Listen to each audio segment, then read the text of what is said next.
Hello from the National Opera Center, New York City, on the land of the Lenape. I'm Mark Skorka, president of Opera America, and I want to welcome you to the 2021 New Works Forum, our 11th. This year's convening takes place at a period of unprecedented challenge for artists, artist managers, publishers, and of course, producers. It's also a period of tremendous inventiveness in relation to live and digital production activity and profound need to respond to the world around us. Promoting American opera has been a core commitment of Opera America since the middle of the 1980s. In the last 35 years, we've awarded nearly $20 million in support of new works and the artists who create them. Our effort has been collaborative with our members and with the National Endowment for the Arts and other funders like the Mellon Foundation, which share our vision of making opera a contemporary cultural expression. Over this period, an American opera repertoire has emerged. It's varied in terms of scope, scale, and subject matter. We have the largest audience ever for this year's forum. With the advantage of Zoom, the forum will be spread over the next few months with installments in March and June. In the course of these sessions, you'll participate in discussions about artistic priorities, you'll meet new artists, and you'll see excerpts of new works that are in development. We're grateful you're with us. I'm starting with a quick overview of our journey since 1985 so we can contextualize our current work and our goals for the future. I've organized it into 4 sections: what, how, who, and why. First, the what. In the mid-1980s, opera leaders were increasingly concerned that opera would become a stale museum of 19th century European works that attracted an ever-shrinking audience. Opera America and allied funders made a commitment to expand what was being performed on American stages to include more American operas. We launched the Opera for the 80s and Beyond program. The goal was to shrink the economic difference between producing works from the inherited repertoire and new works. If grants could diminish the financial risk of producing new work, more companies would take the artistic risk. This was our strategy for starting to address the what question, and it began to work. The effort continued in the early 1990s with a new program called Opera for New America, thanks to the Lila Wallace Reader's Digest Fund, now known as the Wallace Foundation. This program continued to fund the creation and production of new work, but it also provided support for related audience development efforts. This is where we began to address the how question. Companies were encouraged to open workshops, organize symposia with the composers and librettists, and perform excerpts of new works prior to opening night. This would help the audiences that knew the inherited repertoire by heart to appreciate the creative process and enjoy some degree of familiarity with new work and the artists who created them before they took their seats in the opera house. As a result, new works began to generate increasing audience enthusiasm. Answering the how question continued. By the end of the 1990s, a body of work had been created and produced, but usually done just once. Companies were focusing on their next premiere, but didn't offer subsequent productions of works that had already been performed, and that could benefit from some revision to achieve their full potential. The first iteration of Opera America's Next Stage program was funded by the Pew Charitable Trusts and provided support for second and subsequent productions of new works that had already premiered, including revision. We're very grateful to Gene Kaufman and Terry Eder for reinstating the program this year. Works like Nixon in China were revived after more than 20 years of neglect, along with many other worthy operas. In addition, all our programs began to offer larger grants for co-commissions and co-productions So new works could benefit from more performances in front of different audiences and different critics, sometimes in new productions. This emphasis on co-commissioning and co-production continues today with a co-production loan fund. By the year 2000, we'd answered the question of what, and we were chipping away at the how. But it was the New Works Forum, begun in 2011 with support from the Mellon Foundation, that organized and intensified our exploration of the how. Forums examined best practices for readings of new works and workshops, selecting source material, writing libretti, funding strategies, and marketing tactics.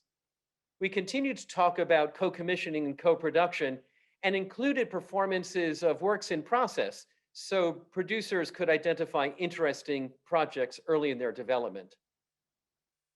And then came the question of who. We were very late in asking this question. Who were the artists creating these works? A study of our grant history was deeply troubling. 95% of the projects funded in the first 25 years of our grant programs were composed by men. Thanks to the support of the Virginia B. Toulmin Foundation, we launched the Opera Grants for Female Composers program. It's divided into two parts: discovery grants and commissioning grants. Discovery grants marked the first time Opera America awarded funds directly to artists to support their work in the early stages of development. To date, we've received applications from hundreds, over 400 women who want to create opera, and we've introduced dozens of them to the field and supported their work, with more to come. We can't take credit for it, but in the last round of repertoire development grants, which are not gender specific, 50% of the applications were from female composers, and 50% of the grants awarded were for works by women, without any prompting of the panel. Progress is possible. But the who question was not answered satisfactorily with the opera grants for female composers. The vast majority of the artists creating new work today are white. BIPOC composers and librettists are profoundly underrepresented in our field. This underrepresentation is emblematic of the field's long failure to achieve greater diversity and equity across the entire opera enterprise, despite verbal commitments to do so, on stage, backstage, in the boardroom, on the staff, and in the audience. We remain dependent on traditional fundraising and marketing practices that perpetuate exclusivity. We rely on people in our immediate circle of colleagues without an appetite or willingness to work with artists who are new to us. We're reluctant to examine and change prevailing attitudes that have resulted in the perpetuation of opera as a club, where annual contributions are called dues by many people. It's been a club in which outdated norms go unchallenged for fear of losing dues-paying members, and our own prejudices have gone unexamined. Beyond inherited practices and attitudes, the economics of building careers in opera is a tremendous barrier to increasing diversity. The expense of colleges and conservatories, lessons and coachings, and promotional materials and auditions discourage many people, especially BIPOC artists, from pursuing careers, especially when their progress is further challenged by our biases. Occasional productions of Porgy and Bess with short-term opportunistic marketing strategies that extract ticket sales from Black communities do more harm than good. Many operas reinforce racial stereotypes, even while making opera leaders think they're fulfilling their social responsibility. Where are operas by Hispanic composers? They're few and far between. Where are operas by Indigenous composers and librettists? We have to do better. We're grateful to Cerise Jacobs for helping us begin to address the who question with support from the Charles and Cerise Jacobs Foundation. Our IDEA Opera grants support the work of BIPOC composers and librettists who are new to opera. The Rosine Fund of the Sherman Foundation has helped us to launch our IDEA Opera residencies this past fall. They provide funding, coaching, and residency resources here at the National Opera Center for BIPOC composers and librettists living in New York City. You'll meet some of the first grant recipients in the course of this year's forum. They offer a wealth of musical styles, subjects, and artistic possibilities. Which brings us to our last question. Why? Why do we create new works? To entertain, to inspire, to provoke, to improve, all of the above? As American opera has regained its footing as a theatrical art form and not just a musical form, these questions are in front of us. What is the intention behind every New Works project? How can it help repair and strengthen the social fabric of our communities and by extension, our nation? How does our work reflect our commitment to being engaged cultural citizens, helping to overcome systemic racism and increase racial justice, gender parity, and true belonging in our art form, our industry, our companies, and in our theaters? Fortunately, I can turn to President Biden's inaugural address to get more specific.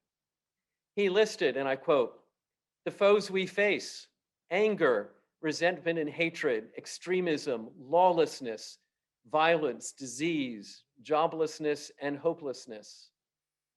He continued later in the speech, "We face an attack on democracy and on the truth, a raging virus, growing inequality, systemic racism, and a climate crisis." He said, "Racism, nativism, fear, and demonization have torn us apart."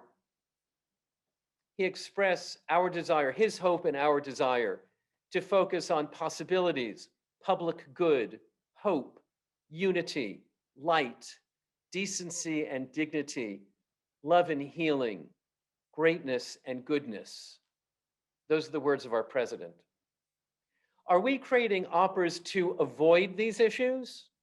Or are we creating operas to be part of the solution to our national crises? The 2021 New Works Forum has been designed with expert advice and input from lots of our members, coordinated by our Chief Programs Officer, Laura Lee Everett. She's led a planning process that's been deeply reflective and inclusive and intends to address some of these questions. I turn the session over to her with gratitude for her hard work on this and many other Opera America programs.